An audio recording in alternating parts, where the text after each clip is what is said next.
Hello and welcome to my channel, Rhino here. Today, I'm looking at Chapter 3 of Pastor Dickie's The Problems with Atheism book. But before we get into that, I just have to share with you what I have learned about this guy. See, I don't often pay attention to the page of the book with all the publishing information on it, so I hadn't looked at it before now, but upon examining it, I have learned two things. First, Pastor Dickie shares his personal email address there, which I will not be showing you here, but I would just like to point out that he's got the initialism BBC in it, so he is apparently unaware of what BBC stands for when most people see it. We're still too close to the opening of the video for me to say it without YouTube getting mad at me, but suffice it to say for now that I'm not referring to the British Broadcasting Corporation. Second, and this one I will share publicly so you can see all the wonderful stuff for yourself, he has the website for Emmaus Road Press, emmausroadpress.com, at which you can find links to the dozens of books that this guy has written, including such gems as Why No Christian Should Support the Political Left, Why Is Christianity Superior to All Other Religions, White Privilege, A Biblical Response to a Bad Concept, and my personal favorite, Table Tennis, a handbook for beginners. It's called Table Tennis, not Ping Pong. I feel like I could spend the rest of my YouTube career just reading this guy's books, and he'll probably just be happy that someone is finally buying them. So anyway, Chapter 3 of this book is the one that I used as the example of how verbose the chapter titles are. It's The Atheist, because they reject the absolute of God's word, have no basis to say anything is right or wrong. And because of how long this title is, every time I finished reading a page, when I started reading the next page, I thought that the little bit at the top that repeats the chapter title was part of the main body of the text. So it's not even just a quirk of his inability to be concise, it actually functionally makes the book harder to read. Now, given that the title of this chapter indicates that the whole thing is basically just going to be the moral argument, and that we already have the moral argument bingo square, I don't expect to hit very many squares today, but we'll just keep our eyes out just in case. Let's take a look!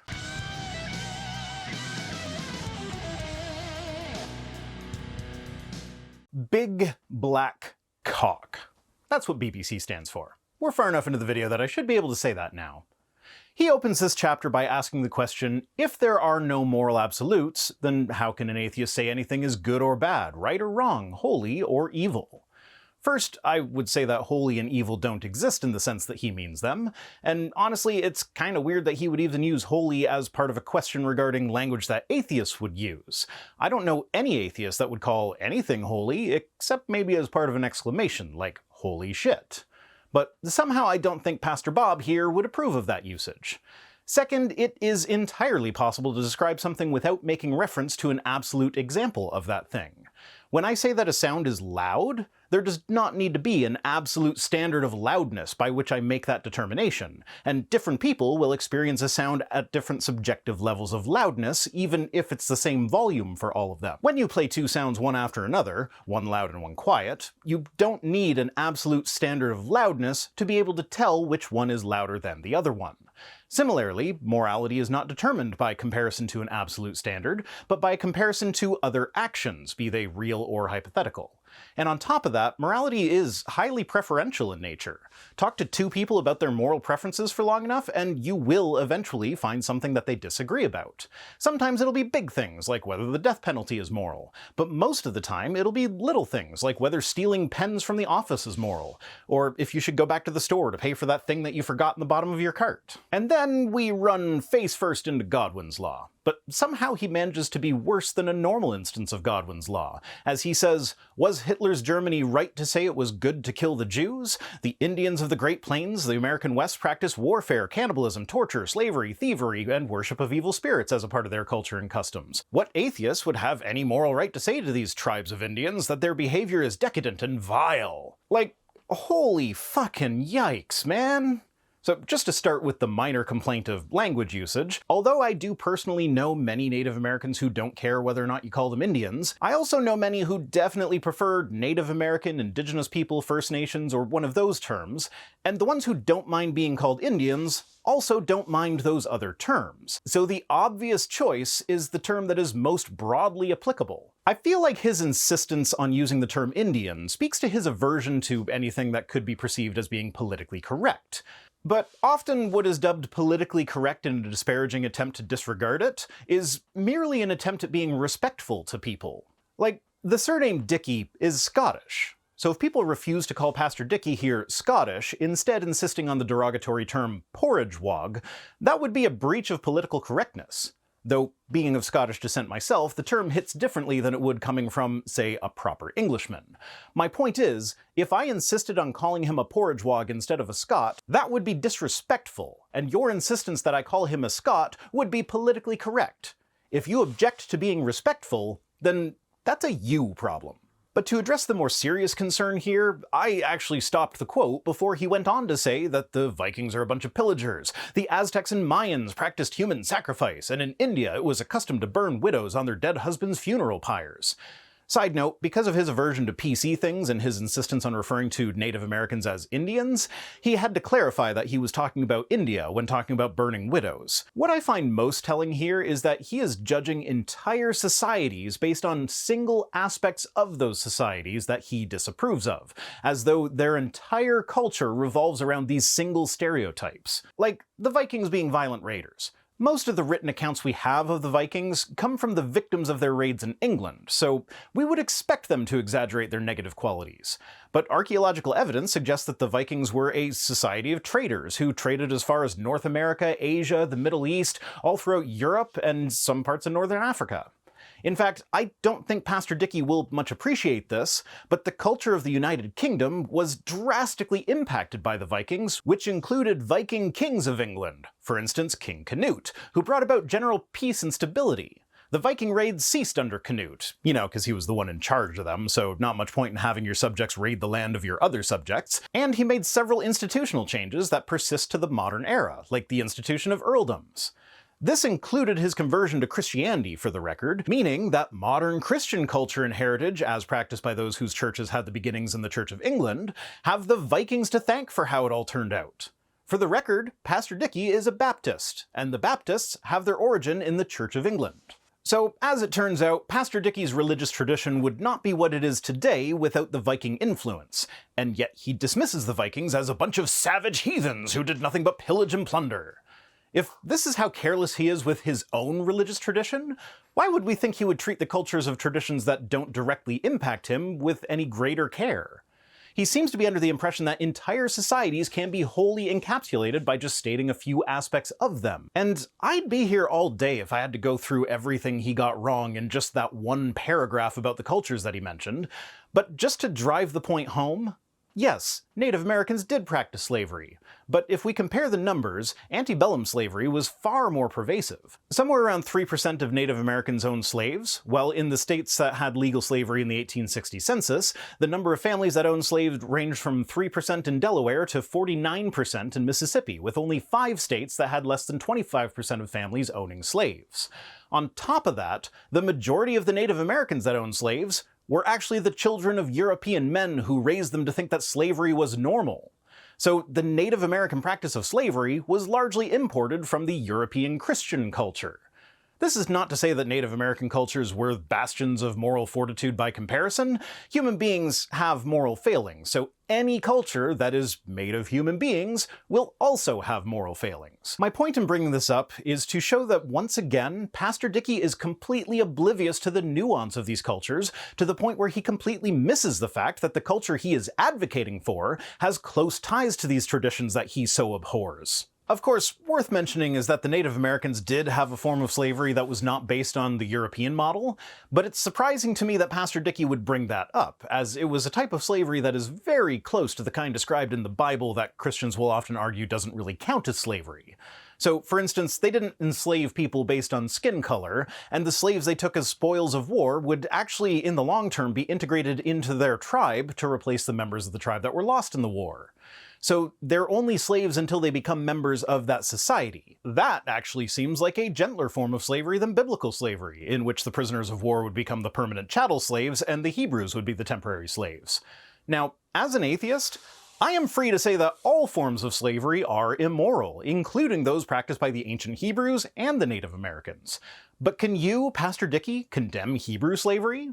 Can you really condemn Native American slavery, given that it was so much gentler than the Hebrew slavery that you can't condemn? Anyway, like I said, I'll be here all day if I insist on addressing the nuance of every statement he just made, so let's move on.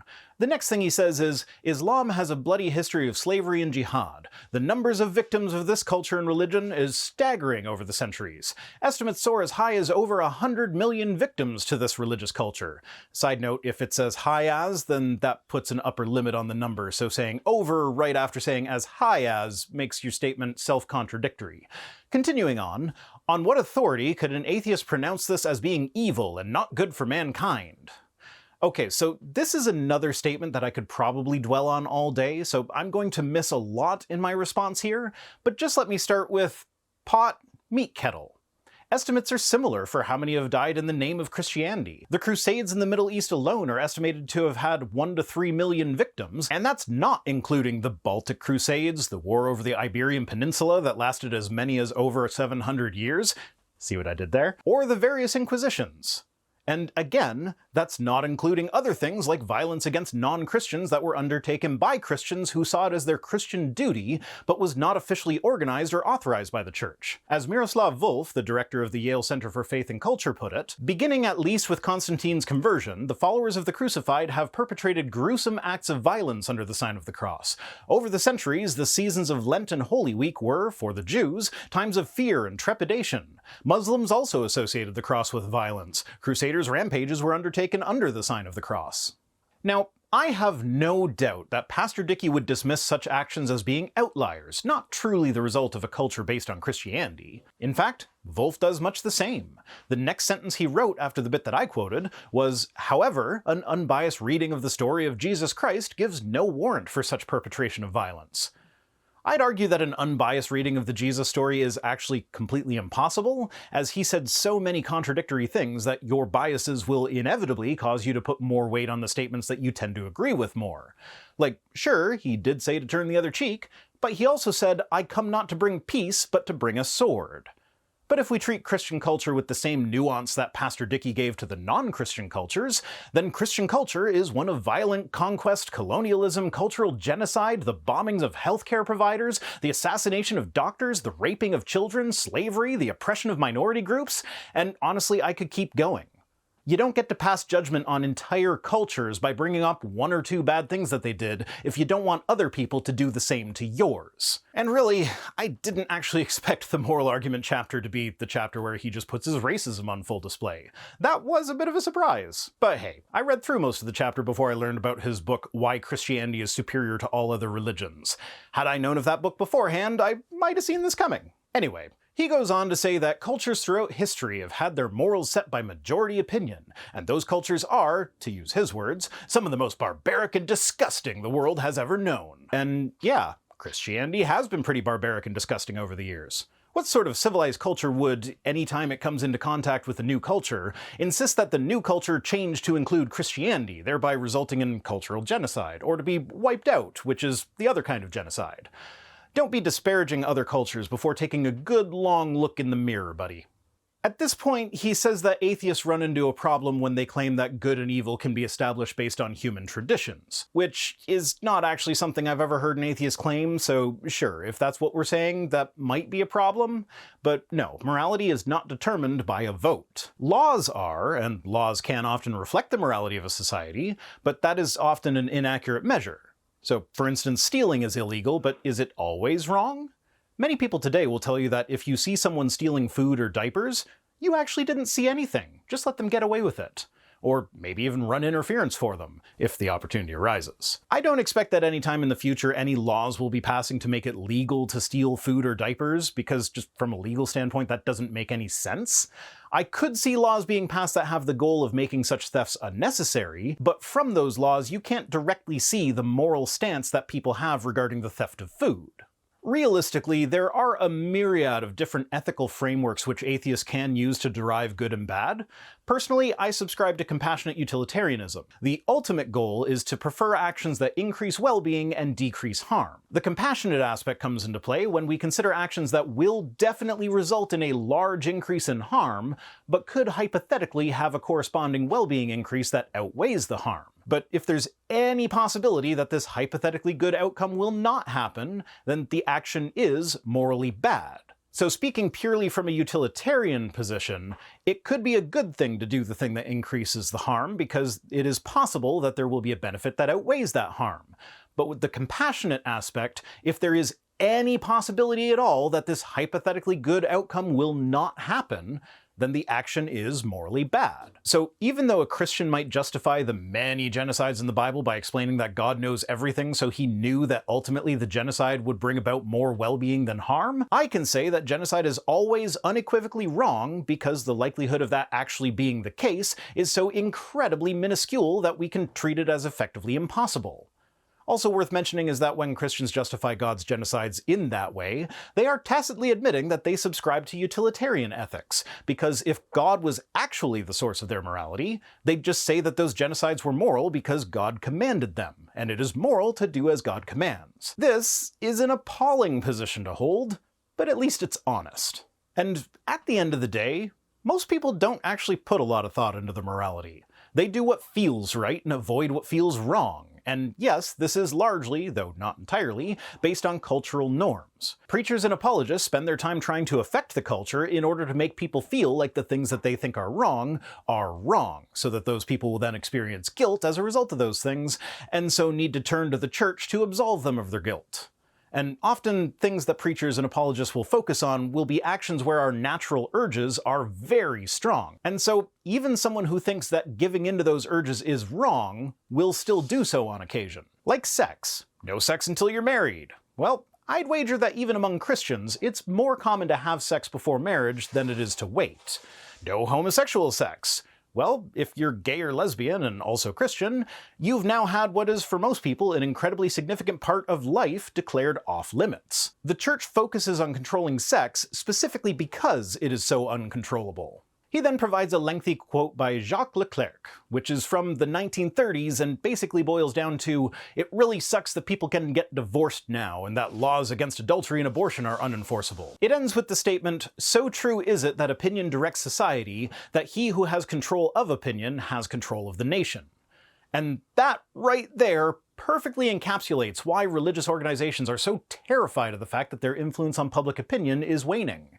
It's not that they actually care about the souls of the people who are leaving Christianity, it's that they don't want to lose their power to control society itself. But on a lighter note, congratulations to Pastor Dickie for using a quote that's archaic enough to be bemoaning the evils of divorce. One of the criticisms I've often made of apologists who are constantly preaching against the LGBTQ community is that the Bible is at least as strongly against divorce as it is against anything LGBTQ related.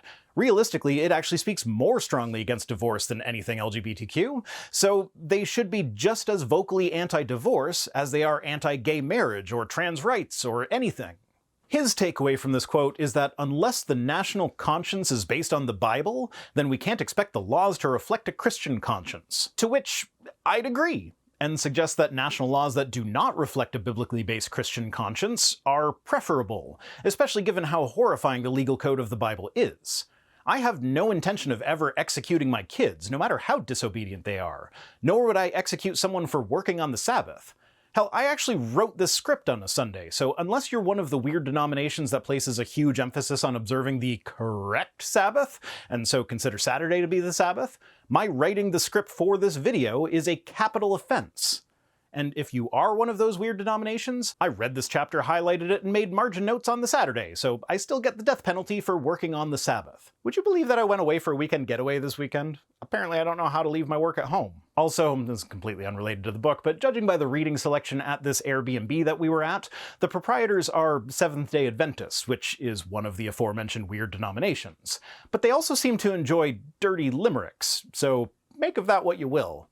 I kind of wish I was done with this book so I could just leave it on their bookshelf. They would probably love the book itself, but would definitely hate the margin notes. Anyway, I already ordered one of the books that I found here, which flat out states that there is no explanation for sin that exonerates God, but then goes on to explain how it's still not God's fault somehow. As soon as I read that, I hopped online and ordered myself a copy. So yeah, between that and all of Bob Dickie's books, I'm good for a while. His second takeaway from that quote is that alarm bells should be going off for atheists when they hear statements like that. And trust me, Bob, they do, but not for the reasons you think. It just makes it plain as day why religious organizations are pushing so hard to maintain control. It's one of those things that we all just kind of know, but books like this just put it right out into the open. He then goes on to quote Richard Dawkins as the atheist authority, who explains the problem of morality for atheists. So that's the Dawkins as an authority bingo square. And it's a quote that I can't find in its original context, as it is a newspaper interview from 1992. The only places I can find it online are creationist websites, and they don't even use the same version of the quote as Pastor Dickie does, and he's got it so riddled with ellipses that I highly doubt that it's even close to what Dawkins said. But it amounts to, I feel like some things are right and some things are wrong, but biologically speaking, we haven't worked out where those feelings come from. And that's fairly reasonable. I'm not sure if Dawkins has changed his position since 1992, but even just leaving it there, the philosophical question of morality is a separate issue from the biological question of morality. They are closely linked and easy to confuse, but they are different. Now, remember how I said earlier for the vast majority of people, they don't put a lot of thought into their moral system, they just do what feels right and don't do what feels wrong? While that can be influenced by culture and personal experience, there's also a biological component to it. In other words, there is an aspect of our morality that is the result of evolution. The behaviors that we largely regard as moral provided our ancestors with a survival advantage. Now, whether that be based on the fact that cooperation worked better for the ancient human lifestyle than being a loner, or some other factor, there does appear to be a core of morality that has its basis in biology. Ultimately, the origin of this moral core remains unknown. There are plenty of plausible evolutionary scenarios that could have caused it to develop, but we can never be certain which scenario is the one that actually happened, or if a scenario that we haven't even thought of yet is the correct one. This does not mean that we cannot be reasonably certain that this is where our innate moral intuitions come from. It just means that we don't know the specifics of the story. Of course, the easy apologist answer to this is that this is the moral code that God wrote on our hearts. But it's not like the infants they tested were expressing moral outrage at the idea that someone was wearing mixed fabrics. They merely expressed a desire to dole out punishment to graphics on a computer monitor that appeared to have harmed another graphic on a computer monitor. The idea that evolution pre-programs into us some basic moral code that assists with survival in a social species is completely unsurprising and entirely expected. Like, even the simpler social organisms like bees have a basic moral code. You don't see bees murdering other bees in their colony, and in the rare instance when you do, it's usually because of a dispute over resources like food or space. Kinda similar to a couple of the major reasons that humans kill each other. Pastor Dickie, of course, points out that saying "we don't know" amounts to no answer at all, as though not having an answer to a question automatically makes God the answer. Though, really, we do have an answer to the question. Like I just said, we just don't know the specific details about exactly how it worked out. He then quotes C.S. Lewis making an argument from Consequences, so we'll just take that bingo square now, where, to paraphrase, he basically just says that our ability to make moral judgments relies on our conscience being something other than a product of nature. It must be an offshoot of some absolute moral wisdom. This quote on its own is not explicitly an argument from Consequences, but it does break down that way. In that chapter of Lewis's book, Miracles, he essentially explains that any moral system based on naturalism cannot have real moral oughts. Since we all feel very strong moral oughts, these oughts are either illusions brought about by natural selection, or else morality is something that is apart from nature. The idea that they are illusions is unacceptable to Lewis, so he concludes that they really do exist and therefore are supernatural in origin. The funny thing is, Lewis actually does a decent job of explaining the origin of morality, including the feeling of moral oughts from a naturalistic perspective. He says, conscious organisms which behave in one way live longer than those which behave in another. Living longer, they are more likely to have offspring. Inheritance, and sometimes teaching as well, pass on their mode of behavior to their young. Thus, in every species, a pattern of behavior is built up. In the human species, conscious teaching plays a larger part in building it up, and the tribe further strengthens it by killing individuals who don't conform. They also invent gods who are said to punish departures from it. Thus, in time, there comes to exist a strong human impulse to conform. But since this impulse is often at variance with other impulses, mental conflict arises, and the man expresses it by saying, "I want to do A, but I ought to do B." Back to Dickie, he says that atheism cannot account for the presence of conscience or the knowledge of right and wrong, despite having just quoted a passage from a C.S. Lewis book where C.S. Lewis does a pretty decent job of explaining how atheism can, in fact, account for such things.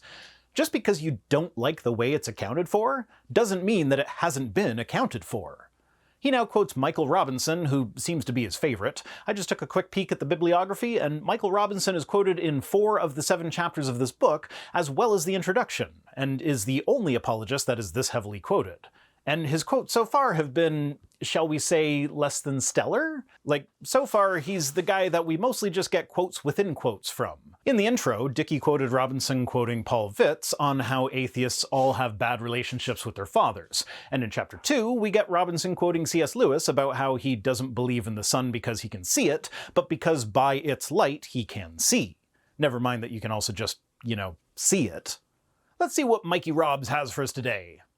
Murder should be looked on as a good thing in the atheist worldview. If the creed is survival of the fittest, then those who murder are more fit than their victims. Okay, well, I see why we usually see Robinson quoting other people, because that just completely misses the mark. As C.S. Lewis explained, in a social species, the survival benefit comes with fitting into society. So in this case, the fittest is the person who fits in the best, and killing indiscriminately does not accomplish that. He goes on, if anything, they should delight in the killing of weaker members of an evolving species. Well, that's a terrifying insight into your psyche. If being a Christian is what's stopping you from delighting in the killing of people you perceive as weaker than yourself, then by all means continue to be a Christian. I wouldn't want to stop you. As for me, I have killed exactly as many people as I want to. 0. The quote keeps on going, though. He says, Christians can justify their outrage at murder. We do this through God's holy law. No other worldview can assert that murder is universally, unalterably, and objectively evil and remain consistent.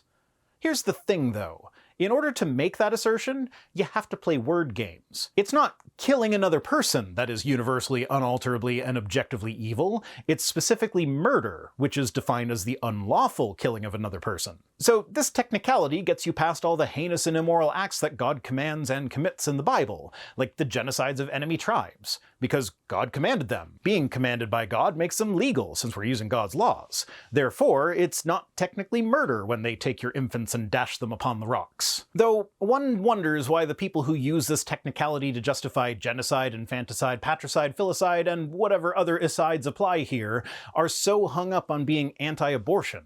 It's not murder if it's not against the law, so as long as it's legal, it should be fine, right? Well, maybe it's against God's law. Except, no, it isn't. The only time anything close to abortion is mentioned in the Bible, it's when aborting a baby is part of the test of an unfaithful wife, or when God punishes people by having their soldiers rip open the pregnant women's wombs.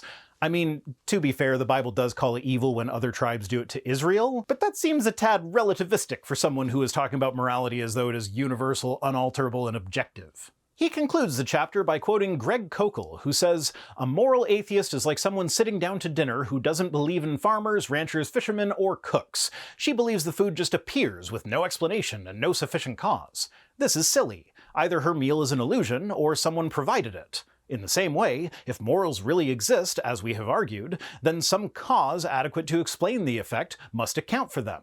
God is the most reasonable solution." Which is an interesting analogy, as it is quite literally the Christian who thinks that morality magically appears by way of God. Atheists have explanations that make sense in light of evolution, and those explanations also account for the differences in morality among different people, both on the individual level and cultural level. If morality is universal and in fact comes from God, there would be no disagreement, so y'all need to account for that. That's it for this one. Today's comment of the day comes to us from all the people who are fans of Greg Locke and found my short where I pointed out that if we use Greg Locke's definition of the word cult, his church is a cult. Welcome. Honestly, with how that short got a bit of a view boost around the time these comments started appearing, it wouldn't surprise me if Locke mentioned me in one of his sermons. If anyone has video of that, I would honestly love to see it, but I'll be damned if I'm going to sit through an entire unhinged Locke sermon just to find out whether or not he mentioned me. Anyway, thank you, followers of Greg Locke, for giving me a boost in the algorithm, both by watching the short and by commenting on it. Hell, even if you hit the dislike button, the algorithm still loves it. Engagement is engagement. It doesn't care what kind of engagement it is. Thanks for watching. Thanks to Tim Robertson for being my Patreon and sponsorship manager, and special thanks as always to my patrons, Don Jackson, Chamber, Mark Bangs, Joaquin Berger, and Lore, who are the quotes within quotes that make up a surprisingly large percentage of my content. If you'd like to make it obvious how lazy my writing is, you can join us on Patreon for as little as $1 per week over at patreon.com/ViceRhino, or by supporting the channel in one of the other methods that can be found at links.vicerhino.com, which is also where you'll find links to my other projects. If for whatever reason you want to send me stuff, my P.O. Box address is in the description. See you next time!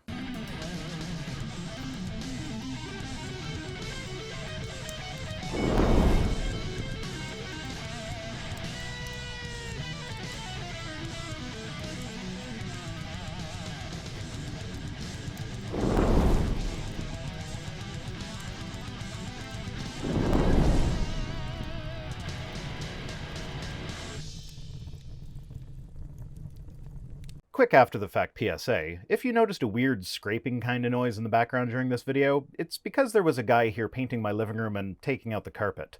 Yes, my partner has accomplished her sinister mission of using puddles to make the carpet that she hates smell like pee, thus requiring it to be removed, so that's why there's extra noise in the background of this one.